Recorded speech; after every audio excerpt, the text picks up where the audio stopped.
Hi, it's Jay Allen from My True North, the UK's leading ethical coaching company. It's 12:30, it's Friday afternoon, and yet again I'm doing my 3 biggest learnings from being a business owner and business coach this week. I do this every Friday at 12:30-ish. I've been doing it all year round, and I've been sharing with you as an audience my 3 biggest learnings of being both a business owner and business coach. And this week I've entitled the first one, Continual Sabotage. I'm just shocked. I'm dismayed. I'm really quite frustrated and angry about the amount of times that I'm continually being met with customer sabotage instead of customer service. I can think of at least 3 occasions this week where it's been blatant that the people doing the stuff, the frontline staff, just haven't stopped to consider the true impact of the sabotage to the experience of me as a customer. I've been out for lunch. I've been out for quite a nice lunch this week where the venue was wonderful, the menu was great, the ambience was lovely, and it was spoilt by kids serving us. People that just simply don't know what hospitality is, don't understand about being able to serve a meal properly or understand questions about a menu as such. And it was such a shame because the venue was great, the chef had done a great job of preparing some bloody good food, and yet it was being spoilt and wrecked by young people that were being paid a minimal wage to be able to just throw food in front of you and not have any understanding of customer service or hospitality. There's another experience where I was on the phone recently with my insurance provider. I wanted to be able to change some details. I've just swapped my car this week. And the first person I spoke to, I simply explained, I've currently got a policy with you and I'd like to be able to exchange some details on it. And I was given a whole rigmarole of excuses about why I couldn't be able to do that, and I couldn't exchange my policy until it was renewal. I was like, hang on a minute, I've just changed my car and I needed to tell you about the new car so I can carry on driving. And being told that I had to cancel one policy and pay a policy cancellation fee and then set up a new policy when I'm simply just swapping one for another. It was just absurd. And then just this morning, I've been onto the phone this morning about some software that we use to be able to say that there was some problems last month. I needed to be able to get things rectified. The person that I spoke to blatantly wasn't able to be able to answer the questions I had with regards to the account. And I simply said, can I speak to a line manager or somebody else that might be able to help me over the phone right now? And was blatantly told, no, you'll have to deal with me. I'm the only person that you can speak to, and yet I can't deal with your inquiry. You'll have to send an email. It was just absurd. So please, I know I've spoken this several times throughout the year, but it blatantly is such a big problem right now that are you aware of the impression that everyone surrounding your business is giving to customers? Because you might have a system and a process for being able to deal with people, but unless you're monitoring that and doing some secret shopper stuff to find out what the actual experience is, then you're potentially going to get some real flack if the people in your business aren't doing exactly what you expect them to be doing in terms of being able to provide an exceptional customer experience. You'll notice that my most recent blog talked about VXO and how VXO is far more important than either CEO or SEO or PPC. The visitor experience optimization. And there are 3 brilliant examples this week where the visitor experience has been significantly lacking. First big lesson, make sure that every impact and every touch point with a prospect or an inquiry or a customer or a returning customer is a positive one.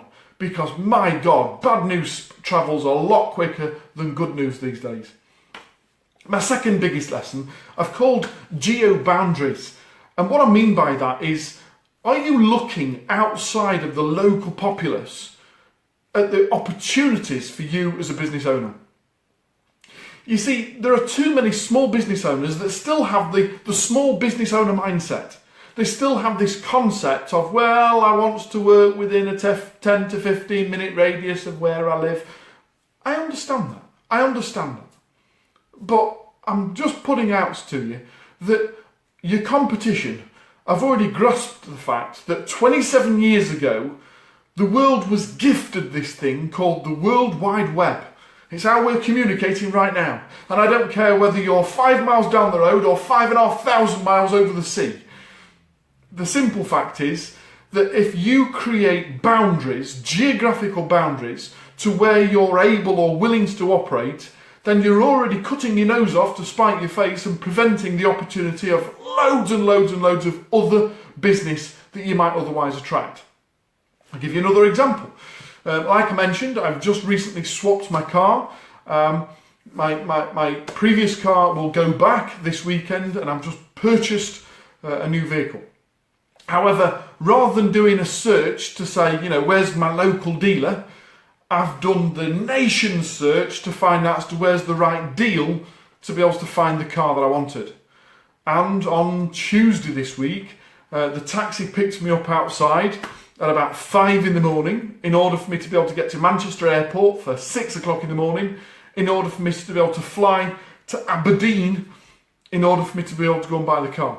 You see, the price was right, the vehicle was right, the package was right, the servicing was right, everything was right in the deal, but it wasn't 10 or 15 minutes around the corner. It didn't mean that I was going to have to just jump on in a taxi or on a tram or in a bus to be able to get to Manchester or wherever it was that my local dealer was. I was willing to stretch the boundaries of where I was willing to go in order to be able to get the right deal. Now, the other example I've got for you is even more sublime than the one I'm just talking about now. You see, on Monday, I was on the early train down to London to be able to have a meeting with a gentleman that had flown in to speak to me from Lebanon. That's right. Somebody's flown from halfway around the world to be able to come to London to be able to meet with myself and 2 or 3 other people in order to be able to talk about a problem that they have that they believe that we're able to provide the solution for. And I'm really excited about the fact that as of February next year, My True North goes global as we start to provide some help and support in Beirut. You see, I'm not constrained by the geographical boundaries of either the UK or of my local county or my local town or the street on which I live. I'm prepared to be able to go where the work is and where the opportunities are to be able to make the biggest impact, both for us and for the people that we work with. So once a week for the next 3 or 4 months or so, I'll be jumping on a plane and taking a 5.5 hour flight to be able to go to work for the day. Now, if you think that sounds absurd, well, ironically, I've done the math. And the simple fact is that we are better providing a service to the world and understanding that things like geography are simply barriers to an opportunity as opposed to the opportunity itself.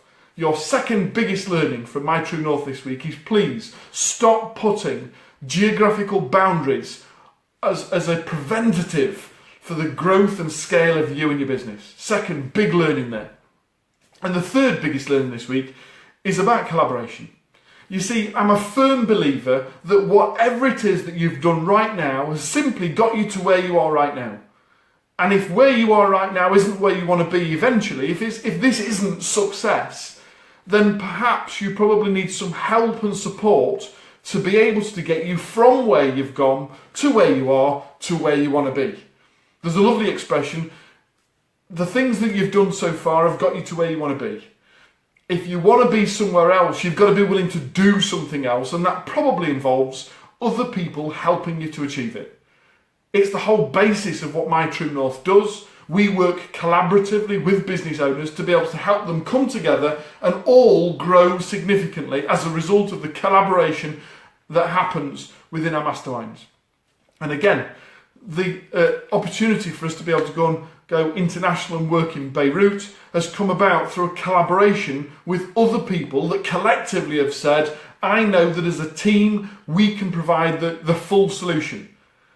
Their business might be able to provide 1 or 2 slices of the pie, but collectively they've brought other professionals together from other businesses that collectively we can work together to provide the solution. So please understand that if you want to be able to get ahead, if you want to significantly and sustainably grow both you and your business, It's not about further growth and further sales. It's about understanding how to leverage your time and opportunity and expertise by working collaboratively with others to provide the big solutions to the big problems of today. I sincerely hope that you've enjoyed today. I'll be back at 12:30 on Friday next week with my 3 further biggest learnings, both as a business owner and as the director of TrueNORTH, the UK's leading ethical coaching company. It all leaves me to say is have a fabulous weekend, and I look forward to speaking to you again next Friday. All the best. See you soon.